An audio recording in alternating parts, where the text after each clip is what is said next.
What's going on, guys? Thanks so much for stopping by the shop today. Now in this video, it's going to be all about LED lights. We're going to talk about pros, cons, applications, pretty much everything that you needed to know. First, I wanted to go ahead and say a big, huge thanks to my friends at Auxbeam. Now Auxbeam sponsored this video, and they also sent me a pair of these headlights to send to you guys. So if you got a JK with stock headlight bulbs, give me a shout in the comments below and I'll get these out to somebody. There's also a link in the description for this 12-inch light bar. Now it is awesome, wires up great, includes a wiring harness. You're definitely going to want to check it out. So let's go ahead and get to talking about LED lights in today's shop talk.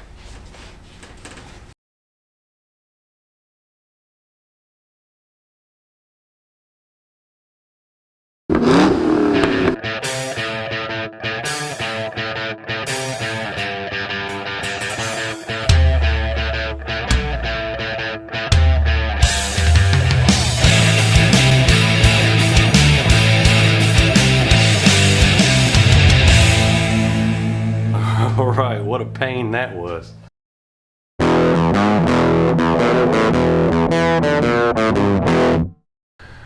Alright guys, thanks for hanging around. So the first thing we're going to talk about is what exactly is an LED. So an LED is just a semiconductor. It's kind of like a transistor, and when a current passes through it, electricity passes through it. You have a P side and an N side, and when electrons transfer, they create light. It's that simple. Doesn't need to be anything crazy. It's just a small chip that creates light when current passes through. In a traditional bulb, you actually have a filament which creates light and heat as electricity passes through it. LEDs, similar in the fact that they create light, but they don't create much heat at all. As a matter of fact, these run much, much cooler than a traditional bulb. And one of the good things about that is that increases their life. Since they don't have a filament to burn out, these things can last thousands and thousands of hours over a traditional bulb. Traditional bulbs, sometimes they burn out in a couple months. It just kind of depends on the environment that it's in, how much it gets shook up, so on and so forth. Now this filament in here is extremely fragile. Too much jarring and shaking in this thing when it's up to temperature, and it can burn out really quick. If you've ever wondered what the pane is on the top, that's generally so it gives a little bit more of a diffuse beam, and it doesn't really blind oncoming traffic.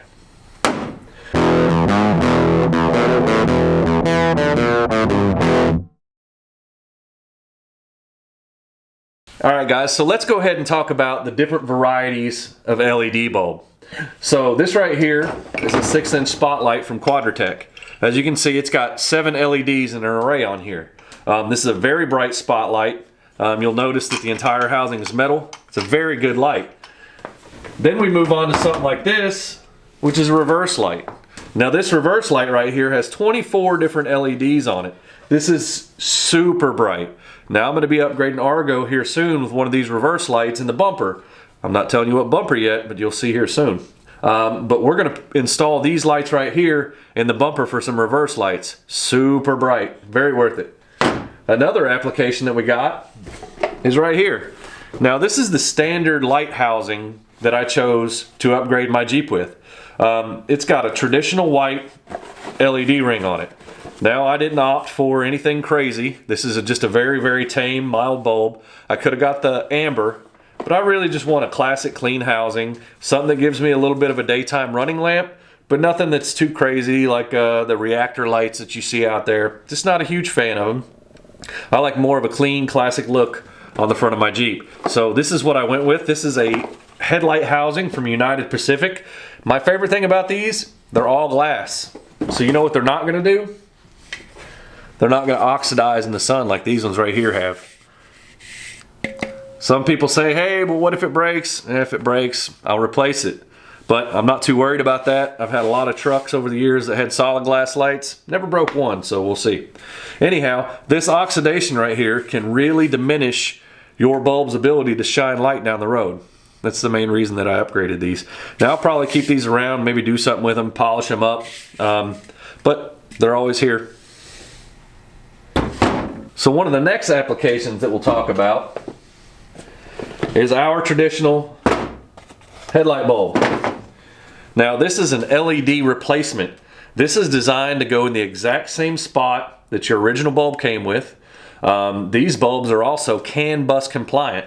So if you have a newer vehicle that has a very smart electronic system in it and you put in the wrong LED bulb, you could have problems. It could tell you that you've got a problem with your headlight because the energy draw isn't what it's supposed to be. These, however, plug and play, work fine. Haven't had any problems with these bulbs. I installed them in my Jeep probably about a week ago. So I've got a little bit over a week, week and a half that I've been driving around with these to talk about here. They fit great. They do have a nice rubber seal down here. One thing that you will want to do is put a little bit of bulb grease on there, a little bit of connector grease, dielectric grease, whatever you want to call it. Make sure it's all protected when you put it in.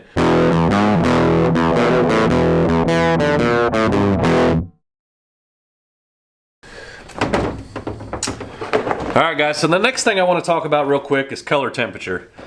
This light bar falls in the 6000K range, but the reason that I got this box up here is it's a great visual depiction of what's going on with color temperature. Kind of lets you know exactly where you stand. So this down here is more like the lower numbers, like a 3000 would be about here. A 10 to 12,000 is going to be up here in the blue range.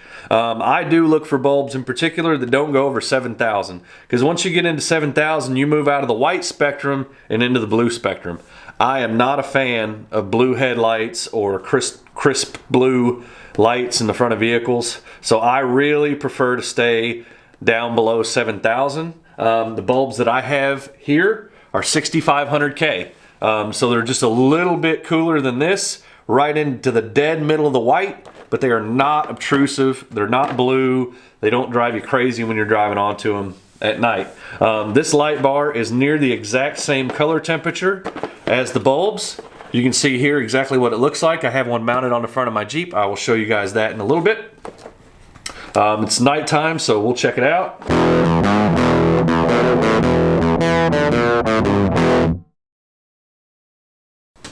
Alright guys, so the next thing that we need to talk about as far as LEDs are concerned is lumens. Lumens is the scientific method of telling you exactly how much light a given product has that's visible. The light bar, 7200 lumens. A standard incandescent bulb, for example, is about 1000 lumens on low beam. So you figure that light bar is 7.5 times brighter than one of these. Now let's look at our replacement bulb. Now these things are right around 5000 lumens. So 5000 lumens versus 1000 lumen. I mean, really, if you're talking about which is the better bang for the buck, it's always going to be more light. An important thing about that though is it really doesn't consume any more power. So this bulb right here consumes about 60 watts of power to work. This is about 25. So you've cut your power consumption in half, which is awesome. If you've got an off-road system and you're trying to keep your batteries charged up, maybe you're using your winch or something like that, every little ounce of power is very important, especially at nighttime. So these take less to physically operate, which is a bonus.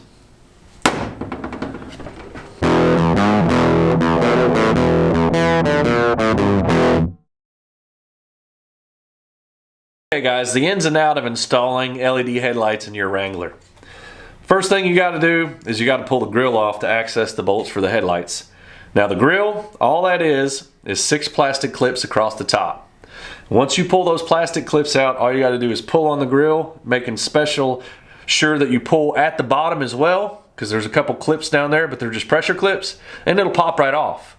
Now once you do that, unplug your turn signals, and the whole grill comes away. After that, you can reach the 4 retaining screws for this headlight. Now this headlight has a ring around it and 4 tabs that are T10 Torx. You want to make sure you're really careful when you pull those out. If you did it at nighttime like me and you drop one, you might spend a little bit of time looking for it. But go ahead and pull that out, and then that gives you access to the back. You go ahead and unplug the light and you pop it out. Now, I wanted to go ahead and show you in real time how easy it is to install these, because the amount of upgrade that you get, how quickly that you do this, is absolutely unreal. So it's easy as pulling this bulb out, grabbing this one right here, throwing it in the housing and locking it down. Now that's it. After that, you can plug it back in and you can throw the whole housing back in. So you don't even got to move away from the Jeep. You need a pocket screwdriver and a T10. That's it. And you can upgrade your lighting by about 5 times. So 5 times brighter in about 15 seconds. That's not counting grill removal, but you guys get the idea.